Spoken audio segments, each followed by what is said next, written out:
ಪರಿಸರದ ರಕ್ಷಣೆಯೇ ಮನುಕುಲದ ರಕ್ಷಣೆಯು, ಪ್ರಕೃತಿಯೇ ಸಕಲ ಜೀವಿಗಳ ತಾಯಿಯು.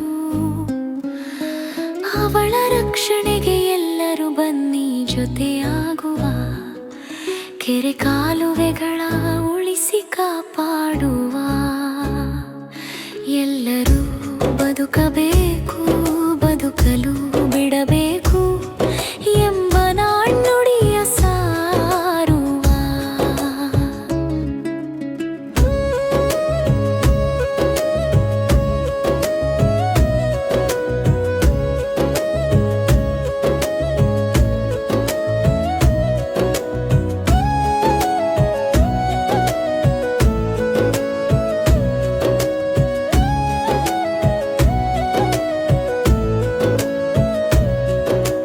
ಹಸಿರನೇ ಉಸಿರಾಗಿಸಿ ಜೀವನ ನಡೆಸುವ, ಮಾಲಿನ್ಯದ ಅಪಾಯವಾಯುವ ಜನತೆಗೆ ತಿಳಿಸುವ. ಗ್ರೀನ್ ಸರ್ಕಲ್ ಜೊತೆಯಲ್ಲಿ ಹೆಜ್ಜೆ ಹಾಕುವ, ಪರಿಸರ ಉಳಿಸುವ ಕಾರ್ಯಕ್ಕೆ ಮುನ್ನುಡಿ ಬರೆಯುವ. ಹಸಿರು ಕ್ರಾಂತಿ, ವಿಶ್ವಕ್ಕೆ ಶಾಂತಿ. ಕೆರೆ ಇದ್ರೆ ನಾವು, ಜಲ ಇದ್ರೆ ಜೀವ. ಕೆರೆ, ಜಲ, ಜಲಚರಗಳು, ಪರಿಸರ ಮನುಷ್ಯನ ಅಸ್ತಿತ್ವಕ್ಕೆ, ಮನುಷ್ಯ ಜೀವಂತವಾಗಿ ಇರಲಿಕ್ಕೆ ಅನುಕೂಲ. ಎಲ್ಲೆಲ್ಲಿ ಜಲ ಇರುತ್ತೋ ಅಲ್ಲಿ ನಾಗರಿಕತೆಗಳು ಉಗಮ ಆಗಿರ್ತಕ್ಕಂಥದ್ದು, ಮನುಷ್ಯ ಬೆಳವಣಿಗೆ ಆಗಿರೋಂಥದ್ದನ್ನು ನಾವು ನೋಡಿದ್ದೇವೆ. ಬೆಂಗಳೂರು ಸುತ್ತಮುತ್ತ ಸಾವಿರಾರು ಕೆರೆಗಳಿದ್ರು. ಕೆಂಪೇಗೌಡರ ಆದಿಯಾಗಿ ಅನೇಕ ಮಹಾನ್ ವ್ಯಕ್ತಿಗಳು ಕೆರೆಗಳನ್ನು ಕಟ್ಟಿ ಜನಕ್ಕೆ ಅನುಕೂಲ ಮಾಡಿದರು. ಆದರೆ ನಗರೀಕರಣ ಆದಂತೆಲ್ಲ ಕೆರೆಗಳು ಭೂಮಾಫಿಯಾಗಿ ಒಳಗಾಗಿ ಮಾಯ ಆಗ್ತಾ ಇದ್ದಾವೆ, ಕೆರೆಗಳ ಅಸ್ತಿತ್ವ ಕಳ್ಕೊಳ್ತಾ ಇದ್ದಾವೆ. ಇಂತಹ ಆತಂಕದ ನಡುವೆ ಜನ ಕೆರೆಯ ರಕ್ಷಣೆಗಾಗಿ, ಜಲದ ರಕ್ಷಣೆಗಾಗಿ ಮುಂದಾಗಿರ್ತಕ್ಕಂಥದ್ದು ನಾವು ನೋಡ್ತಾ ಇದ್ದೀವಿ.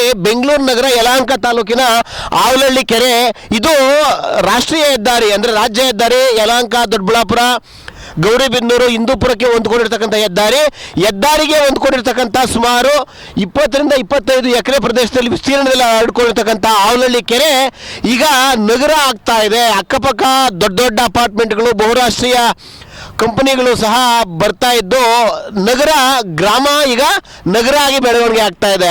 ಸಾವಿರಾರು ಜನ ಈ ಆವಲಹಳ್ಳಿ ಕೆರೆಯ ಪಾದಚಾರಿ ಮಾರ್ಗದಲ್ಲಿ ಬೆಳಗ್ಗೆ ಮತ್ತು ಸಂಜೆ ವಾಕಿಂಗ್ ಮಾಡ್ತಕ್ಕಂಥದ್ದು, ಜಾಕಿಂಗ್ ಮಾಡ್ತಕ್ಕಂಥದ್ದು ಎಲ್ಲವೂ ಸಹ ಆಗ್ತಾ ಇದೆ. ನಗರೀಕರಣದ ಅವಳಿಗೊಳಗಾಗಿ ಕೊಳಚೆ ನೀರನ್ನು ಕೆರೆಗೆ ಬಿಡಬಾರ್ದು. ಕೆರೆ ಜೀವ, ಜಲಚರಗಳು ಎಲ್ಲ ಹಾಗೇನೆ ಉಳ್ಕೊಳ್ಬೇಕು. ಸುಮಾರು 20 ರಿಂದ 30ಕ್ಕೂ ಹೆಚ್ಚು ಪ್ರಭೇದದ ಪಕ್ಷಿಗಳು ಇಲ್ಲಿದೆ. ಅನೇಕ ಜಲರಾಶಿಗಳು ಎಲ್ಲ ಇಲ್ಲಿ ಇರ್ತಕ್ಕಂಥ ಹಿನ್ನೆಲೆಯಲ್ಲಿ ಕೆರೆಗೆ ಬರ್ತಕ್ಕಂಥ ಕೊಳಚೆ ನೀರನ್ನು ಬಿಡಬಾರ್ದು ಅನ್ನೋ ಕಾರಣಕ್ಕೆ ಗ್ರೀನ್ ಸರ್ಕಲ್ ಹಾಗೇನೆ ಸಂಘಟನೆಗಳು, ಈ ವಾಕರ್ಸ್ ಅಸೋಸಿಯೇಷನ್ನು, ಕಾಲೇಜು, ಶಿಕ್ಷಣ ಸಂಸ್ಥೆಗಳು ಎಲ್ಲರೂ ಸೇರಿಕೊಂಡು ಕೆರೆಯ ಪರಿಸರವನ್ನು ಉಳಿಸಬೇಕು.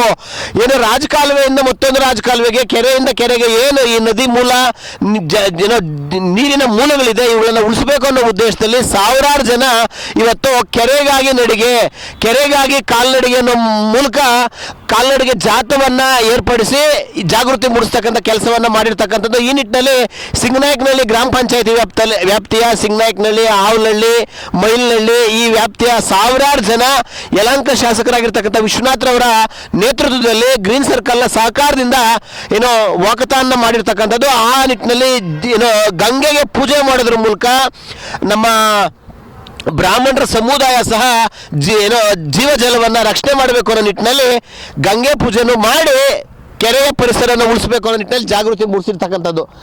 ಒಳ್ಳೆ ಕೆಲಸ ಆಗಬೇಕು ಅಂದರೆ ಒಳ್ಳೆ ಮನಸ್ಸು ಬೇಕು. ಆ ಮನಸ್ಸಿಗೆ ಎಲ್ಲರೂ ಸಾಥ್ ಕೊಟ್ಟಾಗ ಆ ಒಳ್ಳೆ ಕೆಲಸ ಸಾಕಾರ ಆಗುತ್ತೆ ಅನ್ನೋದಕ್ಕೆ ಗ್ರೀನ್ ಸರ್ಕಲ್ಲು ಮತ್ತು ಸಿಂಗನಾಯಕನಹಳ್ಳಿ ಗ್ರಾಮ ಪಂಚಾಯತಿ ಇವತ್ತು ಮಾಡಿರ್ತಕ್ಕಂಥ ಆವಲಹಳ್ಳಿ ಕೆರೆಗಾಗಿ ಕಾಲ್ನಡಿಗೆ ಯಶಸ್ವಿಯಾಗಿದೆ ಅಂದರೆ ತಪ್ಪಾಗಲ್ಲ.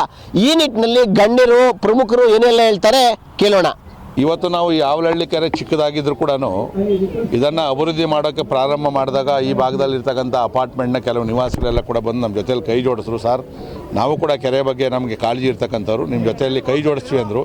ಇವತ್ತು ಗ್ರೀನ್ ಸರ್ಕಲ್ ಹೆಸರಿನಲ್ಲಿ ಈ ಭಾಗದ ಪರಿಸರ ಪ್ರಿಯರು ಮತ್ತು ಕೆರೆ ಉಳಿಸ್ಬೇಕು, ಮರಗಳನ್ನು ಉಳಿಸ್ಬೇಕು ಅಂತಕ್ಕಂಥ ಎಲ್ಲರೂ ಸೇರಿ ಇದನ್ನು ನಿರಂತರವಾಗಿ ಏನೇನು ಕಾಮಗಾರಿ ಆಗಬೇಕು ನನಗೂ ಹೇಳ್ತಾರೆ ಮತ್ತು ಅವ್ರ ಕೈಯಲ್ಲಿ CSR ಗ್ರ್ಯಾಂಟಲ್ಲಿ ಕೂಡ ಕೆಲಸಗಳನ್ನು ಮಾಡ್ತಾಯಿದ್ದಾರೆ. ಇವತ್ತೇನಾಗಿದೆ, ಇಲ್ಲೇ ಪಕ್ಕದಲ್ಲಿ ಕೃಷ್ಣರಾಜ ಸಾಗರ ಕೆರೆ, ಯಾವಲಹಳ್ಳಿ ಕೆರೆಯಿಂದ ಕೃಷ್ಣರಾಜ ಸಾಗರ ಕೆರೆಗೆ ಪಾದಯಾತ್ರೆಯನ್ನು ಮಾಡಿದ್ವಿ. ಇದರಲ್ಲಿ ಭಾಳ ಪ್ರಮುಖವಾಗಿ ಬೇರೆ ಬೇರೆ ಶಾಲಾ ಕಾಲೇಜುಗಳ ವಿದ್ಯಾರ್ಥಿನಿಯರನ್ನು ಇದರಲ್ಲಿ ಭಾಗವಹಿಸೋದಕ್ಕೆ ನಾವು ಗ್ರೀನ್ ಸರ್ಕಲ್ನ ಪದಾಧಿಕಾರಿಗಳು ಮತ್ತು ನಮ್ಮ ಪಂಚಾಯಿತಿ ಎಲ್ಲರೂ ಕೂಡ ರಿಕ್ವೆಸ್ಟ್ ಮಾಡಿದ್ವಿ. ಸಾವಿರಾರು ಜನ ವಿದ್ಯಾರ್ಥಿನಿಯರು ಕೂಡ ಕೆರೆ ಅಂದರೆ ಏನು, ಕೆರೆಯ ಮಹತ್ವ ಏನು, ಕೆರೆಯಲ್ಲಿ ಯಾವ್ಯಾವ ರೀತಿಯಲ್ಲ ಪಕ್ಷಿಗಳಿಗೆ ಅದು ವಾಸಸ್ಥಾನ ಇರ್ತದೆ, ದನಕರುಗಳಿಗೆ ನೀರು, ಅದರಿಂದ ಅಂತರ್ಜಲ ಮೇಲೆ ಬರ್ತಕ್ಕಂಥದ್ದು, ಅದರಿಂದ ನಾವು ಬದುಕೋದು, ಕುಡಿಯೋ ನೀರು, ಎಲ್ಲವನ್ನು ಅರಿವು ಉಂಟು ಮಾಡ್ತಕ್ಕಂಥ ಕೆಲಸವನ್ನು ಮಾಡಿದ್ವಿ. ಬೆಳಗ್ಗೆ ಎಲ್ಲ ಕೂಡ ಪಾದಯಾತ್ರೆ ಕೆರೆಯಿಂದ ಕೆರೆಗೆ ಕೂಡ ನಾವು ಬಂದಿದ್ದೀವಿ. ಅದರ ಬಗ್ಗೆ ಅರಿವನ್ನು ಮೂಡಿಸ್ತಕ್ಕಂಥ ಕೆಲಸವನ್ನು ಕೂಡ ನಾವು ಮಾಡಿದ್ದೀವಿ. ನಾವು ಹೇಳಿದಾಗೆ ಇದನ್ನು ಕೇವಲ ಸರ್ಕಾರದವರೇ ನಂಬ್ಕೊಬಾರ್ದು. ಹಿಂದೆ ಎಲ್ಲ ನಾವು ನೋಡಿದ್ದೀವಿ, ಪ್ರತಿ ಸೋಮವಾರ ರೈತರಿಗೆ ರಜಾ ಅಂತ, ಅಂದರೆ ಅವತ್ತು ಎತ್ತುಗಳನ್ನೆಲ್ಲ ಕಟ್ತಾ ಇರಲಿಲ್ಲ. ಮತ್ತು ಮಳೆಗಾಲ ಪ್ರಾರಂಭ ಆವಾಗ ಪ್ರತಿ ಮನೆಯಿಂದ ಒಬ್ಬೊಬ್ಬರು ಅವರ ಸಲಕರಣೆಗಳನ್ನು ತಗೊಂಡು ರಾಜಗಾಲುಗಳನ್ನು ದುರಸ್ತಿ ಮಾಡ್ತಾಯಿದ್ವಿ ಮತ್ತು ಕೆರೆಗಳಲ್ಲಿ ಗೋಡು ಮಣ್ಣನ್ನು ನಮ್ಮ ಹೊಲಗಳಿಗೆ ಹೊಡ್ಕೊತಾ ಇದ್ವಿ. ಆದರೆ ಇವತ್ತು ದುರಸ್ತಿ ಮಾಡೋರು ಇಲ್ಲ, ಕೆರೆಯಲ್ಲಿ ಗೋಡು ಮಣ್ಣು ತೊಗೊಂಡು ಹೋಗೋರು ಇಲ್ಲ. ಇವತ್ತು ಸಂಪೂರ್ಣವಾಗಿ ಸರ್ಕಾರದ ಮೇಲೆ ಡಿಪೆಂಡ್ ಆಗ್ತಾಯಿದ್ದೀವಿ. ಸರ್ಕಾರನೂ ಮಾಡಬೇಕು, ಸರ್ಕಾರದ ಜೊತೆಯಲ್ಲಿ ಜನ ಕೂಡ ಸಹಕಾರವನ್ನು ಕೊಡಬೇಕು.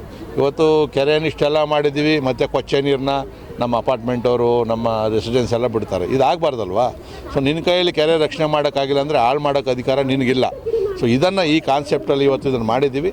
ತುಂಬ ಒಳ್ಳೆ ಕಾನ್ಸೆಪ್ಟ್ ಮಾಡಿದ್ದಾರೆ. ಇದು ಕೇವಲ ಒಂದು ದಿನದ ಕೆಲಸ ಅಲ್ಲ, ಇದು ಪ್ರತಿ ತಿಂಗಳು ಕೂಡ ಎಲ್ಲ ಕೆರೆಗಳಲ್ಲೂ ಕೂಡ ಈ ಥರ ಕಾರ್ಯಕ್ರಮವನ್ನು ಮಾಡಿ ಕೆರೆಯನ್ನು ಉಳಿಸ್ಬೇಕು.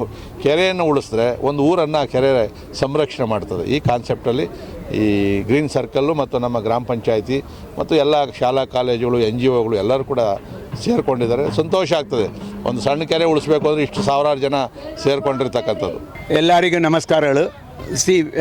Today we had conducted a 3.5 kilometer walk. MLA sir was walking along with us for the entire walk. Today we are doing this only to highlight the importance of Avalagali Lake and connecting the Rajakaluve with the Krishna Sagare. Unless the Krishna Sagare is connected to Avalagali Lake through the Kaluve, this is no use. We have done lot of things, improvements. We have fencing, we have walking track, gymnasium, all. Now birds are coming. Birds started coming because full security is there, 24-hour security is there. But only thing which is missing is the water quality. So the water quality is disrupted because of the nearby apartments, nearby layouts. Those people are sending the sewerage. So in order to stop those things, we have today conducted this walk in order to impress them that this is very important. Without water, Jali Jeevan hai. Without water, we cannot survive. So today the Padayatra was joined by around 1,000 people, BMS people, and all children, young children also walked complete distance along with the MLA. We are so much thankful to MLA sir because he has completely been with us and he has supported us and he has given us the full, also the Panchayati people, Gram Panchayat, Singanayakangali, Gram Panchayat people, the president has come here. All members were there here. We are so happy about their cooperation. Today the Green Circle is feeling that we have got very good work in our 25 years of journey. Silver Jubilee we are celebrating this year. ನನ್ನ ಹೆಸರು ವೆಂಕಟೇಶ್ ಬಾಬು ಅಂತ. ನಾನು BMSIT green ಸರ್ಕಲಿಂದ ಬಂದಿದ್ದೀನಿ. ನಾನಲ್ಲಿ PRO ಜೊತೆಗೆ ಶಿಕ್ಷಕನಾಗಿ ಕೆಲಸ ಮಾಡ್ತಾಯಿದ್ದೀನಿ. ಜೊತೆಗೆ ನಾನು ಒಬ್ಬ ಗೀತ ರಚನೆಕಾರನು ಕೂಡ ಆಗಿದ್ದೇನೆ. ನಾನು ಸಾಮಾನ್ಯವಾಗಿ ಏನು ಮಾಡ್ತೀವಿ, ನಾವು ಗೀತ ರಚನೆ ಅಂದರೆ ಒಂದು ಮನೋರಂಜನೆಗೋಸ್ಕರ ಹಾಡುಗಳನ್ನು ಬರಿತೀವಿ. ಆದರೆ ನಾನು ಈಗ ಒಂದು ಎಕೋ ಕ್ಲಬ್ ಕೂಡ ನಡೆಸ್ತಾ ಇದ್ದೀನಿ. ಜೊತೆಗೆ ಗ್ರೀನ್ ಸರ್ಕಲ್ ಅವ್ರ ಜೊತೆ ಕೂಡ ಕೈ ಜೋಡಿಸಿ ಕೆಲಸ ಮಾಡ್ತಾ ಇದ್ದೀವಿ. ಆಮೇಲೆ ಅವ್ರು ಹೇಳಿದ್ರು ಈ ಥರ ಒಂದು ಹಾಡು ಮಾಡೋಣ ಅಂತ. ನಾವು ಇತ್ತೀಚೆಗೆ ಒಂದು ಪ್ರಕೃತಿಯ ದೇವರು ಅಂತ ನಮ್ಮ ಒಂದು ಪ್ರಕೃತಿ ಗೀತೆಯನ್ನು ಮಾಡಿದ್ವಿ. ಅದೇ ಥರ ಒಂದು ಗ್ರೀನ್ ಸರ್ಕಲ್ಗೂ ಮಾಡೋಣ ಅಂತ ಒಂದು ಸೆಲ್ವರಾಜನ್ ಸರ್ ಎಲ್ಲ ಸೇರಿ ನಾವು ಅಂದ್ಕೊಂಡ್ವಿ. ಅದರ ಪ್ರಕಾರವಾಗಿ ಅವರ ಧ್ಯೇಯ ಉದ್ದೇಶ ಏನಿದೆ ಅದನ್ನು ಒಂದು ಹಾಡಿನ ಮೂಲಕ ತರಬೇಕು. ಇದರಿಂದ ಯುವಜನತೆಗೆ ಪ್ರಕೃತಿ ಅಂದರೆ ಏನು, ಪರಿಸರ ಅಂದರೆ ಏನು, ಮಾಲಿನ್ಯ, ಈ ಥರ ಒಂದು ವಿಷಯಗಳ ಬಗ್ಗೆ ಅರಿವು ಮೂಡಿಸೋದಕ್ಕೆ ಸಾಧ್ಯ ಆಗುತ್ತೆ.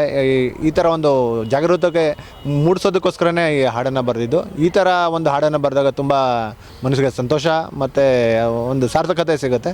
ಸರ್, ಇದು ಬಂದು ಯಾರಿಗಾದ್ರೂ ಆಸಕ್ತಿ ಅನ್ನೋದಿರುತ್ತೆ ಮರದ ಬಗ್ಗೆ ತಿಳ್ಕೊಳ್ಳೋಕ್ಕೆ. ಲೈಕ್ ಇವಾಗ ಒಂದು ನಾವು ಮಾವಿನ ಮರ ನೋಡಿದ್ರೆ ಮಾವಿನ ಮರ ಅಂತ ನೋಡ್ಬೋದು. ಬಟ್ ಅದೇ ಬೇರೆ ಥರ ತುಂಬ ಡಿಫ್ರೆಂಟ್ ಆಗಿರೋ ಮರ ನೋಡಿದ್ರೆ ಯಾರಿಗೂ ಗೊತ್ತಾಗಲ್ಲ. ಸೊ ನಮಗೆ ಸಿಲ್ವರಾಜ್ ಸರ್ ಇವರೇ ನಮಗೆ ಈ ಐಡಿಯಾ ಕೊಟ್ಟಿದ್ದು. ಬಟ್ ಅದಕ್ಕೆ ಟೆಕ್ನಿಕಲ್ ಸಪೋರ್ಟ್ ಏನಾದರೂ ಬೇಕಾಗಿತ್ತೋ ಅದನ್ನು ನಾವು ತಂದು ಕೊಟ್ವಿ. ಅದಕ್ಕೆ ಒಂದು QR ಕೋಡ್ ಹಾಕೋದಾಗಲಿ, QR ಕೋಡ್ ಹಾಕೋ ಮುಂಚೆ ಅದಕ್ಕೆ ಡೇಟ್ ಅನ್ನೋದು ಇನ್ಪುಟ್ ಮಾಡ್ತಾರೆ. ನಮ್ಮದೊಂದು AI ಮಾಡೆಲ್ ಯೂಸ್ ಮಾಡಿ ಸ್ಕ್ರೀನ ಸ್ಕ್ಯಾನ್ ಮಾಡಿದಾಗ ಆ ಮರದ ಡೀಟೇಲ್ಸ್ ಎಲ್ಲ ಬರುತ್ತೆ. ಸೊ ಅದನ್ನು ನಮ್ಮ ವಾಲಂಟಿಯರ್ಸ್ ಇನ್ಪುಟ್ ಮಾಡ್ತಾರೆ ಡೇಟಾನ. ಸೊ ಯಾವುದಾದ್ರೂ ಯೂಸರ್ ಆಸಕ್ತಿ ಇದ್ದವರು ಎಲ್ಲ ಕುತೂಹಲ ಇರುತ್ತೆ ಅವ್ರಿಗೆ ನೋಡಬೇಕು, ಆ ಮರದ ಬಗ್ಗೆ ತಿಳ್ಕೊಬೇಕು ಅಂತ. ಅವ್ರ ಮೊಬೈಲ್ ಸ್ಕ್ಯಾನರ್ ಯೂಸ್ ಮಾಡಿ ಆ QR ಕೋಡ್ನ ಸ್ಕ್ಯಾನ್ ಮಾಡಿದ ತಕ್ಷಣ ಅದರ ಮೆಡಿಸಿನಲ್ ಬೆನಿಫಿಟ್ಸ್ ಏನು, ಅಂದರೆ ಆರೋಗ್ಯಕರ ಬೆನಿಫಿಟ್ಸ್ ಏನಿರುತ್ತೆ, ಇನ್ಫಾರ್ಮೇಷನ್ ಏನು ಬೇಕು, ಆ್ಯಂಡ್ ಎನ್ವಿರಾನ್ಮೆಂಟಲ್ ಬೆನಿಫಿಟ್ಸ್ ಏನೇನಿದೆ ಅದೆಲ್ಲ ಸಿಗುತ್ತೆ. ಪರಿಸರ ರಕ್ಷಣೆ ನಮ್ಮೆಲ್ಲರ ಹೊಣೆ ಅಂತ ಹೇಳಿ ಸರ್ಕಾರ ಇರ್ಬೋದು, ಕೇಂದ್ರ ಸರ್ಕಾರ ಇರ್ಬೋದು, ಎಲ್ಲರೂ ಹೇಳ್ತಾ ಇರ್ತಾರೆ. ಆದರೆ ಅದನ್ನು ಅನುಷ್ಠಾನ ಮಾಡೋರು ಯಾರು? ಪರಿಸರ ನಮ್ಮ ಜೀವಕ್ಕೆ, ನಮ್ಮ ಬದುಕಿಗೆ, ನಮ್ಮ ಅಸ್ತಿತ್ವಕ್ಕೆ ಅನುಕೂಲಕರವಾಗಿದೆ. ಎಲ್ಲ ರೀತಿಯಲ್ಲೂ ನಾಗರಿಕತೆಗಳ ಮೂಲ ಉಗಮವೇ ಕೆರೆ ಮತ್ತು ನೀರಿನ ಮೂಲಾಧಾರಗಳಲ್ಲಿ. ಆವನಹಳ್ಳಿ ಕೆರೆ ರಸ್ತೆಗೆ ಹೊಂದ್ಕೊಂಡಿರ್ತಕ್ಕಂಥ ಅತ್ಯದ್ಭುತವಾಗಿರ್ತಕ್ಕಂಥ ಜಾಗದಲ್ಲಿರ್ತಕ್ಕಂಥ ಕೆರೆ. ಪರಿಸರ ರಕ್ಷಣೆಗಾಗಿ ಗ್ರೀನ್ ಸರ್ಕಲ್ಲು ಕಳೆದ 3-4 ತಿಂಗಳಿಂದ ಅವಿರತ ಶ್ರಮದ ಪ್ರಯತ್ನದ ಫಲವಾಗಿ ಕಾಲ್ನಡಿಗೆ ಜಾಥಾ ಮೂಡಿಸೋದ್ರ ಮೂಲಕ, ಕಾರ್ಯಕ್ರಮವನ್ನು ಮಾಡೋದ್ರ ಮೂಲಕ ಸಾವಿರಾರು ಜನರಲ್ಲಿ ಜಾಗೃತಿಯನ್ನು ಮೂಡಿಸೋ ನಿಟ್ಟಲ್ಲಿ ಯಶಸ್ವಿಯಾಗಿದೆ. ಆ ಯಶಸ್ಸಿಗೆ ಕಾರಣರಾಗಿರ್ತಕ್ಕಂಥ ಗ್ರೀನ್ ಸರ್ಕಲ್ನ ಪ್ರತಿಯೊಬ್ಬರಿಗೂ ಎಲ್ಲರ ಪರವಾಗಿ, ನಮ್ಮ ಪರವಾಗಿಯೂ ಧನ್ಯವಾದಗಳು. ಇದೇ ರೀತಿಯ ಸೇವಾ ಕಾರ್ಯಗಳನ್ನ ನಿರಂತರವಾಗಿ ಮುಂದುವರಿಸಲಿ ಗ್ರೀನ್ ಸರ್ಕಲ್ ಅಂತಕ್ಕಂಥ ಆಶಯದೊಂದಿಗೆ ಶಶಾಂಕ್ ಜೊತೆ ಸುರೇಶ್ ಬಾಬು, ವಿಶ್ವಭಾರತಿ, ಯಲಹಂಕ. ನೀವಿನ್ನು @ವಿಶ್ವಭಾರತಿ 24 ಚಾನಲ್ನ ಸಬ್ಸ್ಕ್ರೈಬ್ ಮಾಡ್ಕೊಳ್ಳಿಲ್ಲ ಅಂದರೆ ಸಬ್ಸ್ಕ್ರೈಬ್ ಮಾಡ್ಕೊಳ್ಳಿ. ನಮ್ಮ ವಿಡಿಯೋ ಕಂಟೆಂಟ್ ಇಷ್ಟ ಆದರೆ ಲೈಕ್ ಮಾಡಿ, ಶೇರ್ ಮಾಡಿ.